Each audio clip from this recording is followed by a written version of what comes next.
So good morning, Chandresh, Gaurav Agarwal, Gautam Godra, Gaurang Joshi, Karthikeyan, Pushpendra Pal, Rahul Javaria, and Rakesh Raika.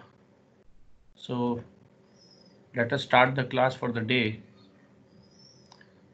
So yesterday we studied about coercion and undue influence, and I asked you some differences between these two. What is the difference between coercion and undue influence? So, is there anyone who has written the differences?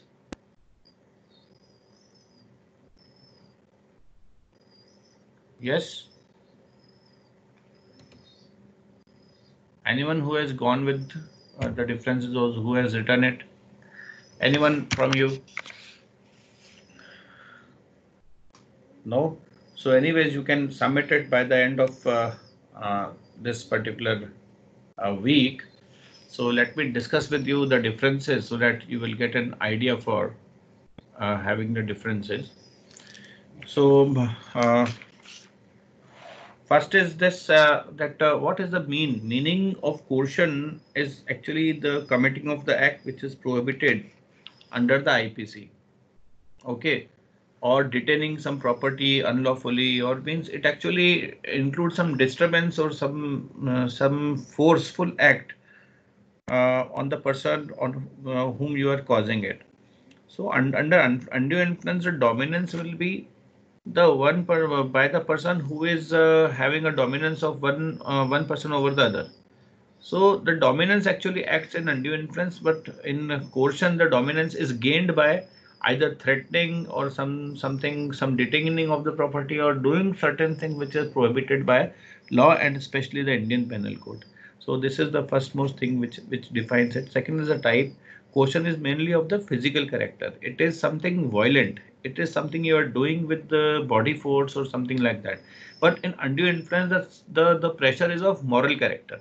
So the moral force or the mental pressure actually induces the other party to enter into the contract. At the same time, the third thing is relationship. So the parties to the contract, they need to be related, need not to be related to each other. So in coercion, a person can coerce other, or you can say a person can threaten other without having a relationship. But in undue influence, there has to be a mutual relationship. There has to be either authority or some relationship like doctor patient, master servant. So such type of relationship is needed in case of undue influence, so that you can unduly influence others. So it needs a relationship. So coercion doesn't require a relationship. Next is party to the contract. The person exercising coercion may not be a party to the contract. Similarly, the act of coercion may be directed against a person who may be a party.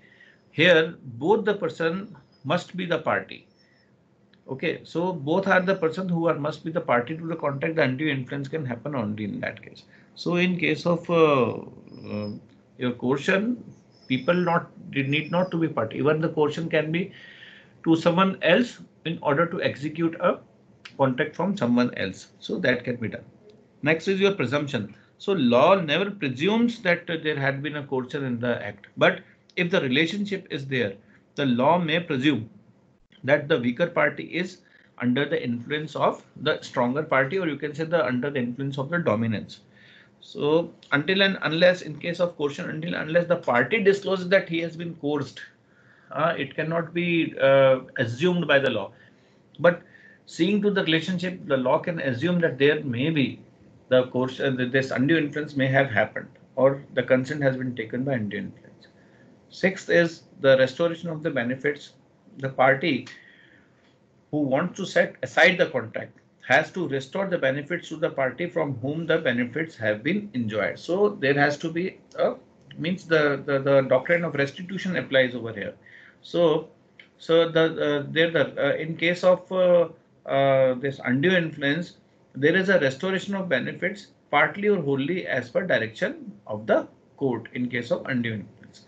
Next is place. So coercion may even be exercised at a place where IPC is not applicable, like in high seas or like in Jammu and Kashmir previously.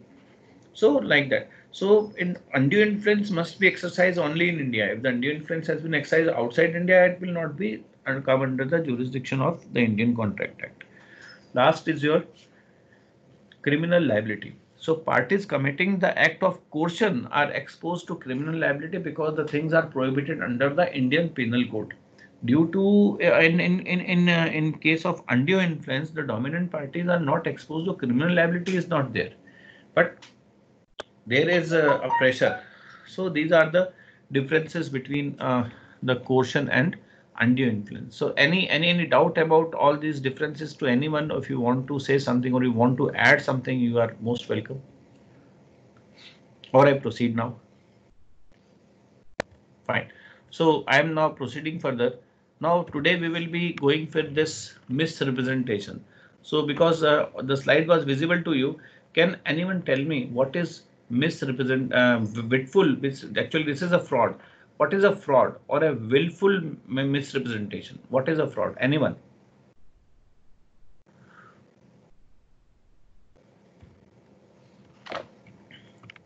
Yes, come on.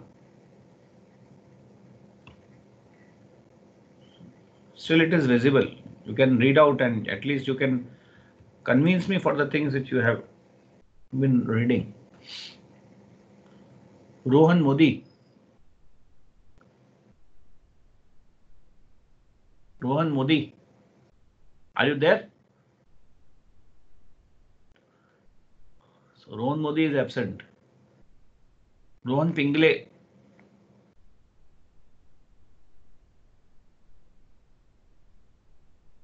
Tirthak. Yes, sir. Yeah, Tirthak, what is willful misrepresentation? Sorry, sir. What is willful misrepresentation, beta? Willful misrepresentation. It's already on the display. Yes, sir. Yeah. So tell me. Fraud is an untrue statement made knowledgeably or without belief in its true or carelessly, whether it is true or false, with The the slide I intent can also of. read. What do you understand by this? Just go on the word willful misrepresentation. What is misrepresentation or what is representation? Sir, thing that we present among people. Okay. And what is misrepresentation?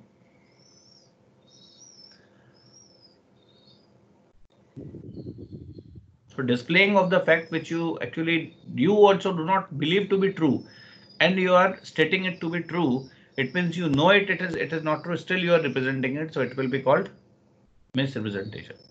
Okay, sir. Okay. Okay, sir. Yeah. So when do you do a willful misrepresentation, then it is called fraud. So fraud is an untrue statement made knowingly. We know that it is untrue statement, still we are making. So we know or without belief it is true or false, recklessly, carelessly. We actually do not care about the statement which we are making, whether it's a true or it's a false or whatsoever it is. And our purpose is the intent is to deceive. Intent is to deceive, matlab dhoka dena. Our intention is to take the consent of other party, okay, to enter into a contract, just telling them that this is true. And even if we know this is true or not, we are just making a statement that this is a statement which we are making. For example, you went to purchase some rice. Now you don't know what is basmati rice, but the seller knows that what is basmati rice. Still, at the rate of basmati rice, he is offering you some other quality of rice which is not basmati and which is much cheaper than basmati, but he is charging the rate of basmati from you. So this is something willful, untrue statement, knowing that it is not true, still you are making it. And your intention is that other party should be deceived, other party should actually, you know, uh, believe it to be true and enter into a contract with you. So normal rice is suppose 40 rupees per kg, and the basmati rice starts from 80 rupees per kg. So now, because you do not know what is basmati, what is not, you have purchased the rice of rupees 80 rupees per kg, of rupees 40 rupees per kg at rupees 80 rupees. Okay, so for 80 rupees you have taken that particular thing which is of 40 rupees because you believed that other person is actually true, and you have believing him, you have entered into a contract, but the other person whom you have believed was knowing this, that it is not basmati, still he offered you it. Okay, so this is an example of, you can say, fraud, or you can say a willful misrepresentation. So false representation or assertion, it has to be a false assertion or a fact. It is not an opinion. You are not saying that this basmati, okay, I think this is a basmati, please purchase it at your own risk. Had you been saying this, so you might have given your opinion. So it is not an opinion. It's a matter of fact which you are telling, that this is something which you are saying that it is. Next is made with the intention that it should be acted upon. You want it to sell it. You want the assent of the others, and you want that the thing should be sold to him. Okay. The representation must have actually induced the other party to enter into a contract, so deceived him. So it means that you want to just befool others. You want to take benefit of the knowledge of other, means unknowledge of other, and you want to sell that thing to him. So you wanted him to act upon. You wanted him to actually deceive him. The party is deceived must thereby damnified, or there is no fraud without damages. So the party who has been deceived, that party should be damnified, means it should be, he should make, he should be made good for his losses.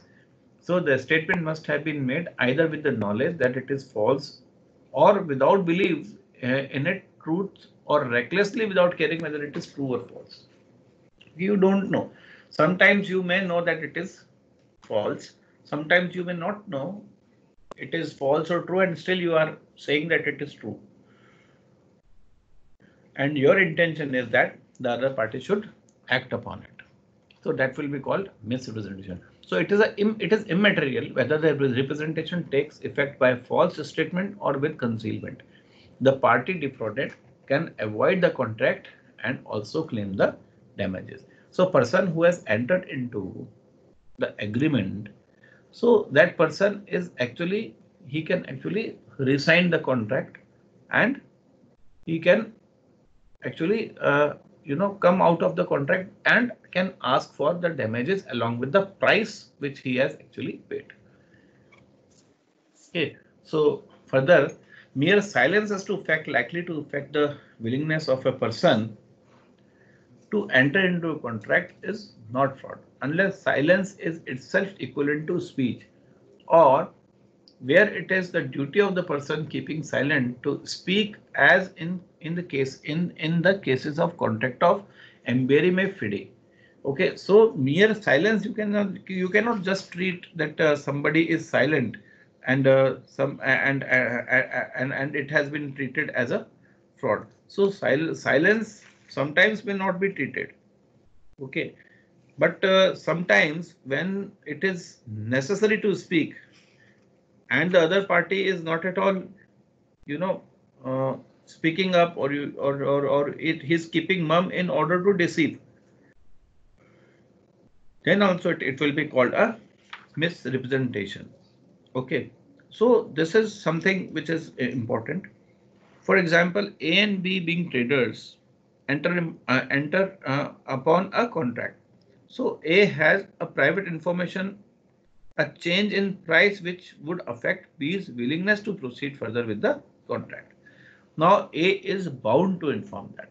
So two people are entering into a contract, and one knows that there will be change in prices, and besides he knows that there will be change in prices, he has not given this information to other. Now this information, not giving the information or keeping even silence, will actually amount to defrauding his partner, because he must give this information to him.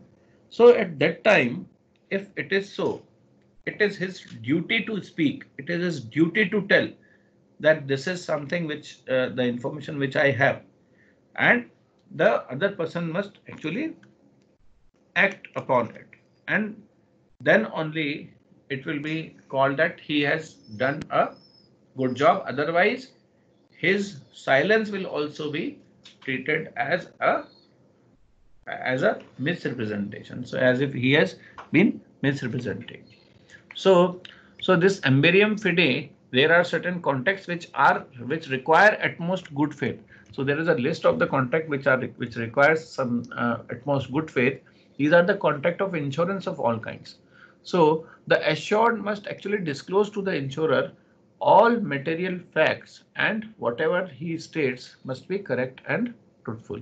So a person who is going to get himself insured must actually tell about everything about himself, also about his vehicle or his machinery, whatever he is going to get insured of. So that what is to be done. And next is a company prospectus. When a company invites the public to subscribe the share, it is a duty of the company. It is under the statutory obligation that the company must tell all the material facts to the prospective investors. So any person responsible for non-disclosure of any of these matter is liable to the damages. Also, the contract to buy the share is also voidable where there is a material false statement or non-disclosure of the prospector. And this is the purpose for which professionals are hired.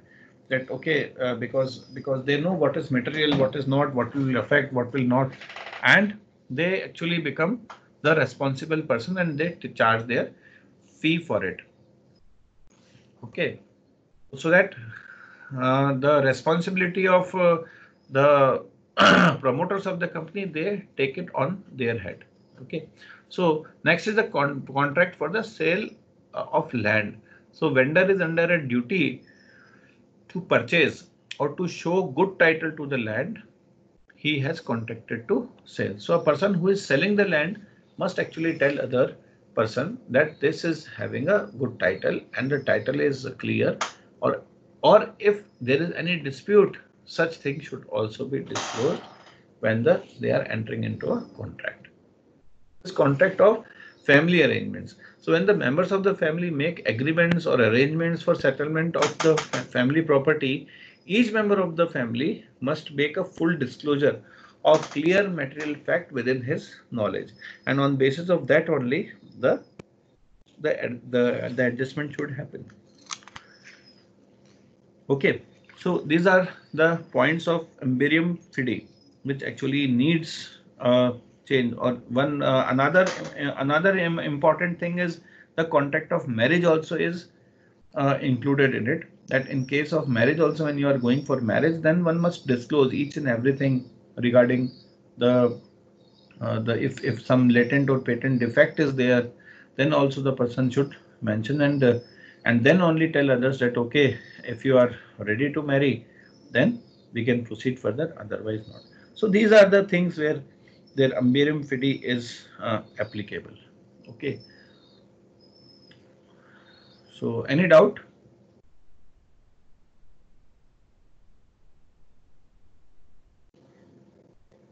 Fine. No, sir. So yeah, next is your misrepresentation. So previous one was a willful misrepresentation with the intention to deceive others. Now 18 is just a misrepresentation. It is not a willful misrepresentation, or you can say it is an innocent misrepresentation. Okay. So the term misrepresentation is ordinarily used to denote both the innocent misrepresentation. The innocent misrepresentation is actually misrepresentation, or dishonest misrepresentation actually takes the form of a fraud, that some fraud has happened. So misrepresentation may therefore be innocent and willful misrepresentation. Willful we have already studied in section number 17, and now we will be studying the normal, or you can say unintentional or innocent misrepresentation. If a person makes a representation believing what he says is true, he commits an innocent misrepresentation. Thus, any false representation which is made with the honest belief in its truth is a innocent misrepresentation. So the effect of innocent misrepresentation is that the party misled by it can avoid the contract but cannot sue for damages. So contract in both the case of fraud and misrepresentation can be avoided, but suit for damages can happen only in case of fraud, because the person actually was knowing it and he actually wanted to deceive. So that right is available only in case of willful misrepresentation. But in order to avoid the contract, the grounds of misrepresentation, it is necessary to prove that there was a representation or assertion. Such assertion induced the party agreed to enter into contract. These two are common in fraud and misrepresentation. The assertion related to the matter of fact and not of the law, as ignorance of law is not an excuse. So it was a matter of fact. The statement was not mere opinion or hearsay or recommendation. Okay, it was a something which is which is willful, which is clear. So for example, the advertisement saying washes whiter than the whitest. So this is something saying like, so it's not like that. It should not be like this. Okay. The statement which has become or turned out to be untrue was made with the honest belief. So fifth point is only the difference between the fraud and misrepresentation, that the intention was equally good, but the person making misrepresentation, he himself was not knowing that he is presenting a false statement in front of other. Okay, so what are the damages of misrepresentation? Generally, insured party can only avoid the contract and cannot get damages for innocent misrepresentation. But in the following case, damages can be obtained. Now, if a person is a promoter of a company who makes an innocent misrepresentation in the company's prospectus inviting the public to subscribe for the shares of that company, in that case, means you can just imagine that a wrong statement in the prospectus will kill everyone. Okay, so it is something which is not at all excusable. Next is against an agent who commits a breach of warranty of authority. So a person who is believing the things to be true and presenting it to someone else, but he is actually acting beyond his powers. Means though he is appointed as an agent of the company for certain things, but he is actually doing the misrepresentation he has done, but he has actually exceeded his limit, or you can say exceeded his powers to act as an agent. So in that case, that agent will be held responsible for payment of the damages. Now it can be from a person who that the at the discretion of the court is stopped from denying a statement he has made, whether he made positive statement intending that it should be relied upon and the innocent party did rely upon and thereby suffered the damages. So it has to means a person will be stopped. He will not be allowed to make certain statement which otherwise is not at all allowed. Or you can say he must be stopped to just make any such statement which is actually which otherwise will prove to be erroneous, or which has actually, or you can say otherwise will affect the you can say the parties to enter into a contract. Okay, so any problem till now? No, sir. Fine. If there is a negligent representation made by a person to another between whom a confidential relationship is there, like a solicitor and the client. So if you are making a negligent, means without caring, and the statement is found to be otherwise, so actually you are not at all caring, but the relationship is like that you must clearly specify the things. So in that case also such negligent representation will be bearing the damages. Okay, so these are the exception. Then the damages, when the damages can be paid by the person. So next is your difference between fraud and innocent. Fraud is a willful misrepresentation. Innocent is a misrepresentation, or you can say actual misrepresentation. So fraud implies an intent to deceive. So first most thing which is there, the intention. The intention is to deceive the other party, which is lacking if it is innocent misrepresentation. In case of misrepresentation and fraudulent silence, the defendant can take a good plea that plaintiff had means of discovering the truth with ordinary diligence. So this is argument is not available if it is a fraud. So what the thing is, if somebody is doing fraud, he is having intention for the other parties to believe that. Now, in case of willful in case of just a misrepresentation, so the if there is a fraudulent, or you can say if there is a silence, so what can be done is, what can be treated is that other party is having a reason to believe that, or he is having a sufficient time and opportunity to see whether the statement is true or not. So actually, the intention is not bad in case of misrepresentation, but in fraud it is there. So in misrepresentation, the plaintiff can avoid or resign the contract. In fraud, the plaintiff can claim the damages. So this is what is the consequence. So the difference from the point of view of consequence is also there, that in misrepresentation, the plaintiff is the person who is aggrieved, can only avoid the contract, but in case of fraud, he can also claim the damages. So if there is a fraud, it may lead to a prosecution for offense of cheating under the IPC, because you are actually doing a criminal activity. So fraud actually includes a criminal activity, whereas your misrepresentation is only a civil liability, whereas fraud is a criminal liability, because what you are doing is you are actually deceiving the law, okay, and you are making certain things which is prohibited under the Indian Penal Code. Okay, so this is about your fraud and misrepresentation. So I've already told you the differences, but I expect you to uh, uh, prepare a chart which shows the differences on the basis of the bases which we have. So there can be 7 differences which can be treated over there. So I have discussed with you 4. So the remaining will also be from these points only. So this is again a assignment for all of you. Yesterday I gave you an assignment of writing down the difference between coercion and undue influence.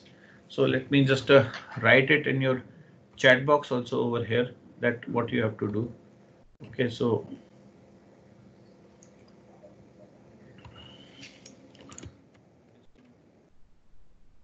which between fraud and misrepresentation, distinguish between coercion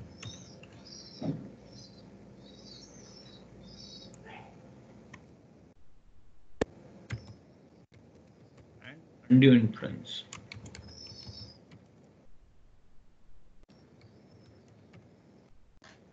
So these are the 2 things which you have to do.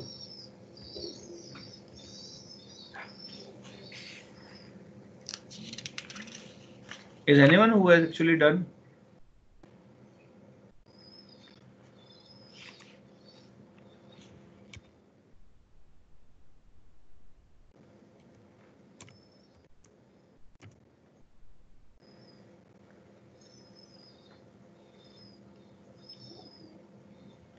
Prakash Chaudhary is getting disconnected again. No problem. So let us go to the next thing, which is called mistake. What is a mistake? Anyone? Rakesh Raika.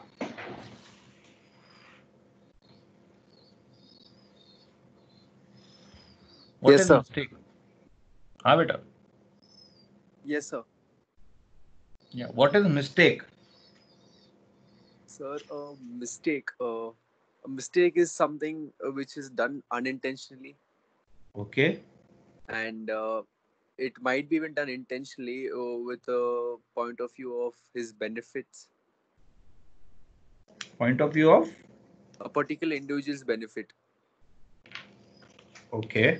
So some mistakes are done for their benefits, for an individual benefit, and some mistakes are unintentionally. Fine. So you can say a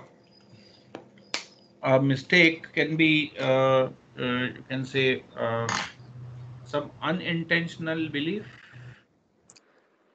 means you are by mistake you are believing something. Not believing, sir. Mistake, my like. How do I explain it, sir? So it can be like error in understanding the facts. Yes. Like it Anything can be else? intentional and unintentional. Okay. Okay. So what do you think uh, the mistake will be of what means?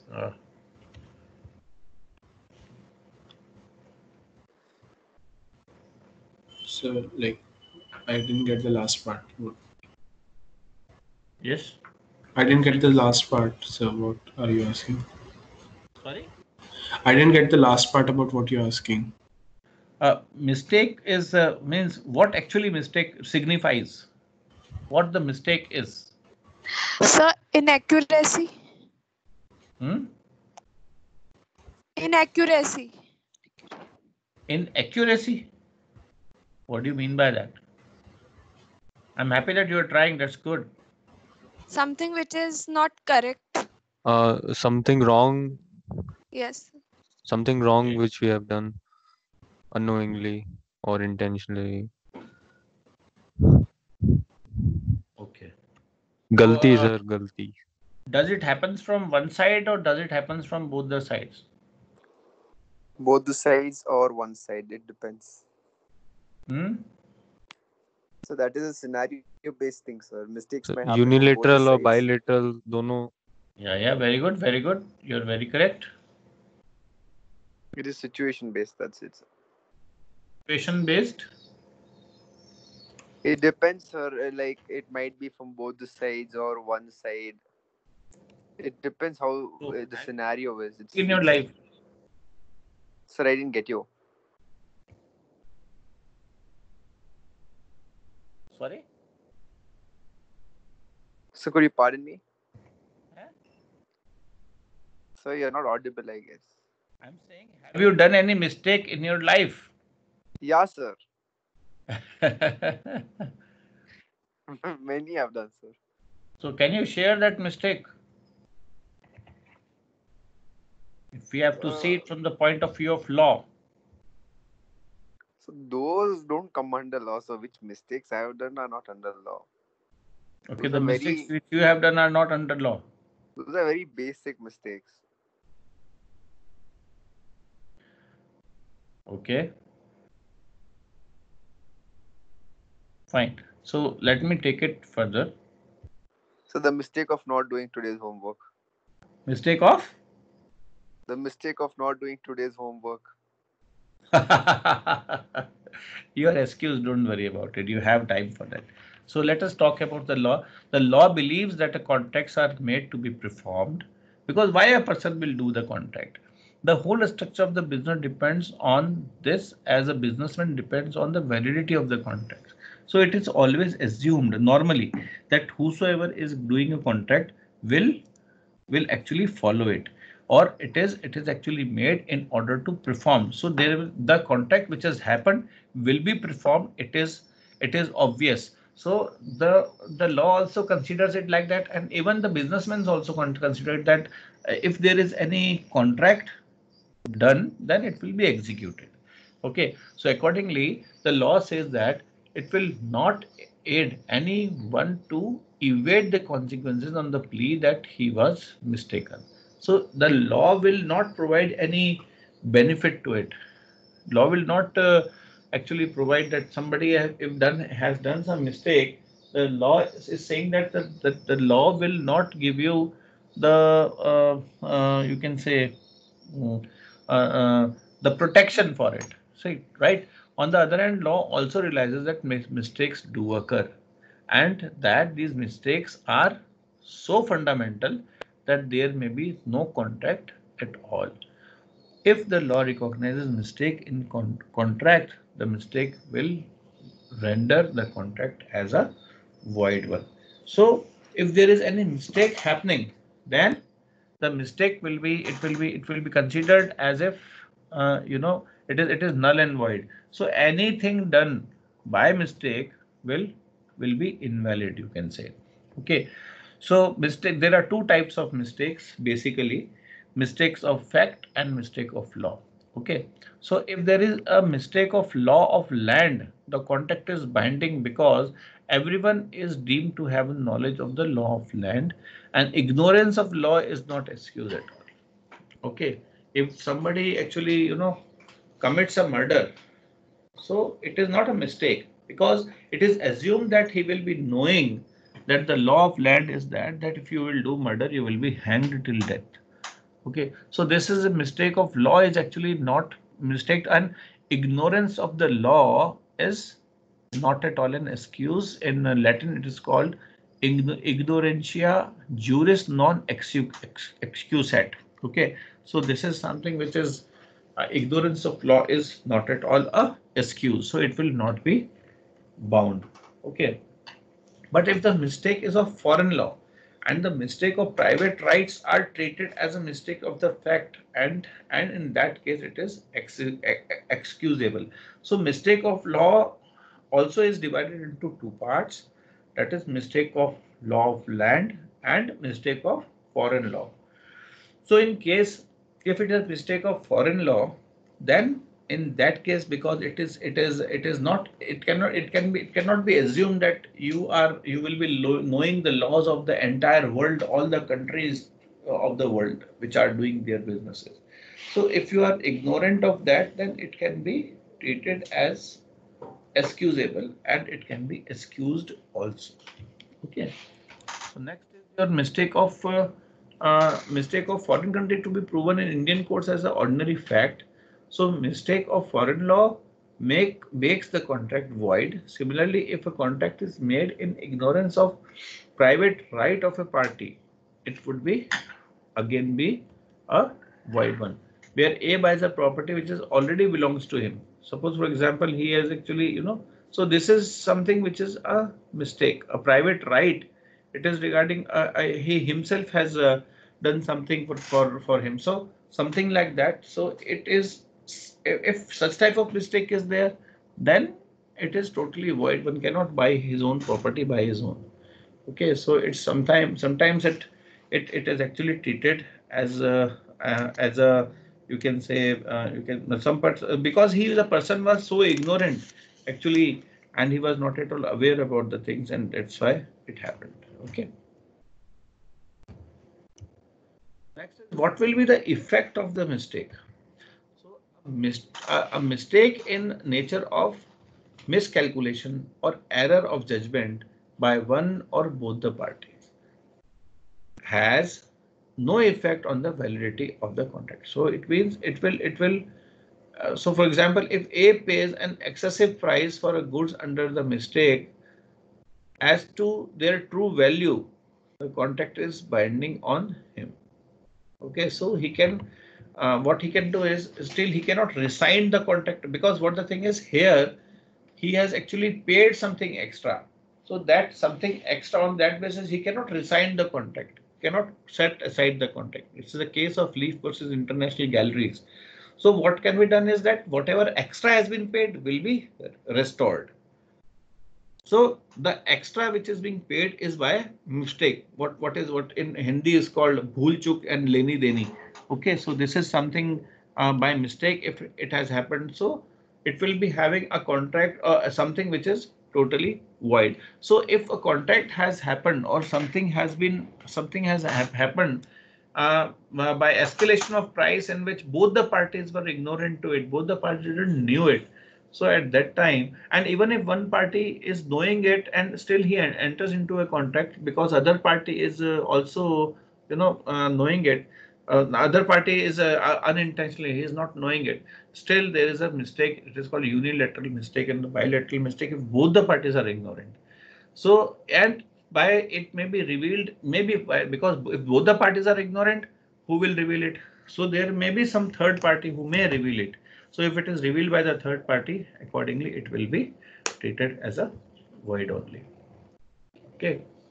Therefore, mistake must be vital operative mistake. It must be a mistake of fact, which is fundamental to the contract. Okay. So to be operative so as to render the contract void, mistake must be of fact and not of the law or opinion, because mistake of law is not a mistake because you cannot ignore that I didn't knew the law. The fact must be essential to the agreement, that is so fundamental as to negative the agreement, means it is so essential to the agreement that if you are these are the basis of forming. For example, price is there, it is a basis of forming the agreement. Quality of product is there, now identity, or you can say title, quality, quantity, title, these are the essentials of a valid contract. So essentials of the contract, if the facts related to essentials of a contract is there, which is actually fundamental to the contract, it is so fundamental that it can result in resigning of the contract, then it will be called as a mistake. So it must be on both the parties, means both the parties should have mistaken, or otherwise what will happen if one will be knowing and other party is mistaken, it means knowingly he is doing certain things, so it will be treated as a willful, you can say not representation, actually it is a, though it is a mistake only, but one party knows it and other party is not knowing it, still it is a mistake, but at this time there will be unjust enrichment. Okay, so thus, where both the parties of the agreement are under a mistake as to matter of the fact essential to the agreement is void. So section 20 says this. Okay, such a mistake prevents the formation of any contract at all, and the court will declare it to be void. For example, A agrees to buy B certain horse. So it turns out that the horse was dead at the time of bargain. Though neither party was aware of the fact, the contract will be treated as void because it is a question of subject matter. Now, if any of the party would have known that the horse is dead and he is selling it off, then this will be actually a willful misrepresentation. Okay, I hope this is sufficient about mistake for the day. So tomorrow we will study some more facts about mistakes and we'll proceed further. Okay, so thank you for your attention. Let me take the attendance. Excuse me, sir. Yeah, please. If you have So any these assignments same have to be done on PDF and then mail it on all the the website. assignments are to be done by hand only. Number Yeah, one. hand only. Yeah, they have to be scanned and to be uploaded. You can say it should be, emailed to the email ID which Shaurya has prepared and shared with you. Okay. Okay, sir. Right. So let me take the attendance. Chandresh, Drishti, Gaurav, Gautam, Gaurang Joshi, Arshit, Hemant Kumar, Kartik Rajput, Kartike, Yes, sir. Lakshiraj, Yes, sir. Madan Koyal, Matang, Parth, Pushpendra, Rahul Jivaria, Present, sir. Saika, Ravi Raman, Rohan Modi, Present, sir. Present, sir. Bhole, Sandeep Singh Bhati, Shaurya Dikshit, Tarush, Present, and sir. Deepak. Present, sir. Yeah. Sir, when we have So- to submit these assignments, sir? Sorry? When we have to submit these assignments? By the end of this week, you can submit. Okay, sir. Okay. All the assignments which I have done must be submitted by end of this week. I will be Okay. evaluating those then. Okay, sir. Okay. Thank you all of you and have a nice day. Bye-bye. See you. Thank you, sir. Thank you, Same sir. to you. Thank you, sir. Sir, bye. Thank you. Okay. Bye. Bye bye. Good day.